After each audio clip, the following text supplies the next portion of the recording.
బానిసలకు బానిసయా, నా తండ్రి హస్తానికి సంకెళ్ళ, భరించరాని బాధ, దుర్భర వేదన, నాలో బుసకొట్టే రోషం, మేము పిరికి పందులమా? అది గాజులు తొడుక్కునే వారికి చెప్పండి. శరీరం తూట్లుగా రక్తం పారలుగా ప్రవహిస్తుంటే వీపును పసి పెట్టనెట్టుకొని హోరీగా పోరాడిన వీర రామనీతనుల దేశం ఇది.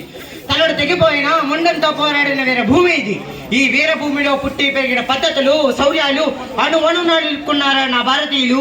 అయినా నీకెందుకు కట్టాలరా కప్పం, గిస్తూ శిస్తూ, ఎండనక వాననక కష్టించి పని చేసే కర్షకులుండగా నీకెందుకు కట్టాలరా శిస్తూ? రోషం ముప్పంగి నడుం బిగించి మా రైతులందరూ నిన్ను నీ సైన్యాన్ని జుట్టు పట్టి నేల కేసి కాళ్ళ రాసి కోత గీసి నుజ్జు చేయగలను, జాగ్రత్త.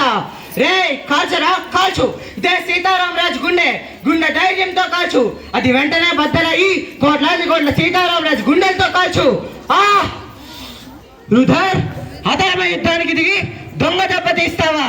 నువ్వు మగసరి కల వాడివైతే మా యువతపై యుద్ధం చేయి. అమ్మా,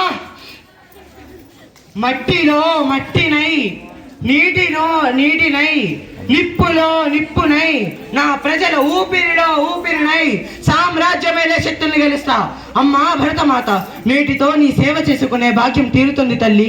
భారతదేశం వర్ధిల్లాలి, బానిసతనం నశించాలి. వందే మాతరం, వందే